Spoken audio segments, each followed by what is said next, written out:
नमस्कार मित्रों, कैसे हैं आप। विश्वास है कि आप लोग स्वस्थ होंगे, मस्त होंगे। आज हम लोग निशतकम के श्लोक नंबर 25 का अध्ययन इस वीडियो में करने वाले हैं। मैं हूं मनोज पांडे, आप देख रहे हैं मंगलम मंत्रा चैनल। मित्रों, आपको अगर हमारी ये निशतक की वीडियो पसंद आ रही है तो आप इस वीडियो को लाइक और सब्सक्राइब और शेयर ज़रूर करिएगा। तो आइए आज इस श्लोक अर्थात 25वें श्लोक का पहले वाचन करते हैं, उसके बाद अर्थों को देखते हुए उससे संबंधित प्रश्नों को भी, बनने वाले प्रश्नों को भी देखेंगे। ठीक है, तो पहले वाचन कर लेते हैं। परिवर्तने संसारे मृतः को वा न जायते। परिवर्तने संसारे मृतः को वा न जायते। सजातो ये न जातेन याति वंशः समुन्नतिम। तो भर्तृहरि कह रहे हैं कि परिवर्तनीय संसारे, इस परिवर्तनशील संसार में, परिवर्तन में भी सप्तमी है और संसारे में भी सप्तमी है। इस परिवर्तनशील संसार में, परिवर्तनशील क्यों कहा? क्योंकि यहाँ सभी लोग जो जन्म लेते हैं उनको मरना पड़ता है। ठीक है, और यह संसार परिवर्तनशील है, कब क्या हो जाए किसी को पता नहीं है। तो भर्तृहरि कहते हैं परिवर्तन संसारे, परिवर्तनशील संसार में को मृत है और को जायते न। ठीक है, कौन मरा नहीं और कौन जन्म नहीं लिया, कौन किसका जन्म नहीं हुआ और कौन मरा नहीं। कहाँ? इस परिवर्तनशील संसार में। ठीक है, को मृत है को वा ना जायते, कौन मरा नहीं और कौन पैदा नहीं हुआ। ठीक है, स जातो एन जातेन, स वही जातो पैदा हुआ, एन जिसके, जातेन पैदा होने से, वंशम समुन्नतिम याति, यात क्रियापद है। ठीक है, तो जिसके पैदा होने से वंश उन्नत को प्राप्त होता है, वंश उन्नत को प्राप्त होता है। ठीक है, इस परिवर्तनशील संसार में कौन नहीं जन्म लेता और कौन नहीं मरता। सार्थक वही उन्हीं का जन्म लेना है जो, जिसके पैदा होने से आपका गांव, आपका जिला, आपका राज्य, आपका देश उन्नत को प्राप्त होता है।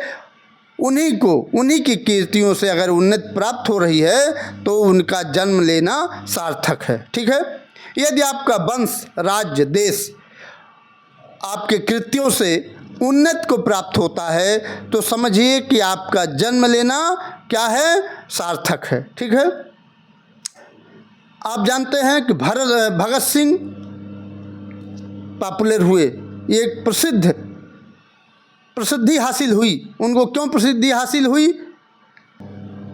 उन्होंने भारत को आज़ाद कराया। किसने? भगत सिंह, चंद्रशेखर आज़ाद, सुभाष चंद्र बोस, ऐसे लोगों ने भारत को आज़ाद कराया। आज़ाद ही नहीं कराया, उनको चलना भी सिखाया।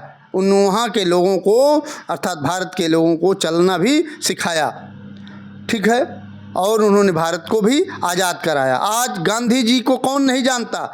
पूरे विश्व के लोग जानते हैं। क्यों?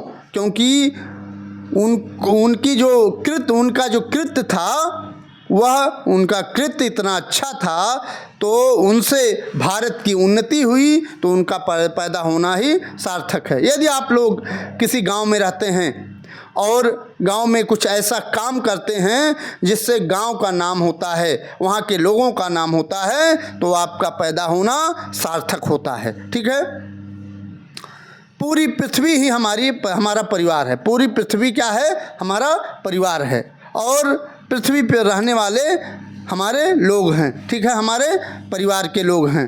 तो इस तरह से अगर आपकी धारणा रहेगी तो यह जो वंश है आपका वो उन्नति को प्राप्त होगा, यह देश क्या होगा, उन्नति को प्राप्त होगा, यह राज्य उन्नति को प्राप्त होगा, वह गांव जिसमें आप रहते हैं वो उन्नति को प्राप्त होगा। ठीक है, वही कहते हैं भर्तृहरि कि इस परिवर्तनीय संसार, इस परिवर्तनशील संसार में मृतः को कौन नहीं मरा और को वा न जायते, अथवा कौन नहीं जन्मा, अर्थात सभी लोग जन्म लेने के बाद मृत्यु को प्राप्त होते हैं इस परिवर्तनशील संसार में, लेकिन सजातो उसी का जन्म लेना सार्थक हुआ, एन में जिसके जातेन पैदा होने से वंशम समुन्नतिम याति, जिसके पैदा होने से वंश की उन्नति यात में प्राप्त होती है, जिसके पैदा होने से जिसके पैदा होने से वंश की उन्नति होती है, उन्हीं का पैदा होना श्रेष्ठ है। ठीक है, यहाँ कर्ता कर्म करण एन में, यहाँ एन में तृतीया हो गई। ठीक है, यात क्रियापद है। ठीक, यात क्या है, क्रियापद है। को मृतः ना को जायते ना, कौन मैं मरा नहीं और कौन जन्म नहीं लिया। ठीक है, वही पैदा हुआ, वही उन्हीं का पैदा होना सार्थक हुआ जिसके पैदा होने से आपके गांव की, वंश के, आपके गांव की, आपके जनपद की, आपके राज्य की, आपके देश की, आपके कार्यों से उन्नति हो रही है, तो समझिए कि आपका पैदा होना सार्थक है। ठीक, यहाँ जायते, यहाँ आत्मनेपदी शब्द है। ठीक है, अनुष्टुप छंद है इसमें। कौन सा छंद है, अनुष्टुप छंद है। और इसमें परिवर्तनशील, परिवर्तन सप्तमी लग रहा है, लगेगा। संसारे में भी आपका सप्तमी लगेगा। एन जातेन जिसके पैदा होने से। ठीक है, हेतु व तृतीया लग जाएगी इसमें, एन में।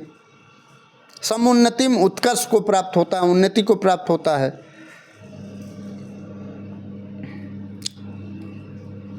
यहाँ अनुष्टुप छंद बता ही दिए, और बहुत महत्वपूर्ण शब्द इसमें नहीं दिख रहा है। मृतः में तय प्रत्यय है। ठीक है, मृतः में कौन सा प्रत्यय है, तय प्रत्यय है। यात में प्राप्त होता है।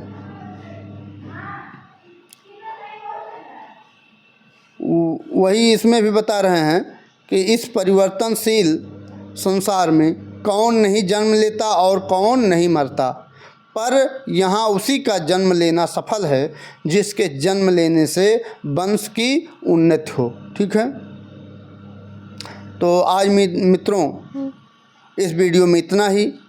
अगली वीडियो में 26वां श्लोक लेकर के आपके सामने उपस्थित होंगे। तब तक हमें आज्ञा दीजिए। नमः संस्कृताय, वंदे मातरम।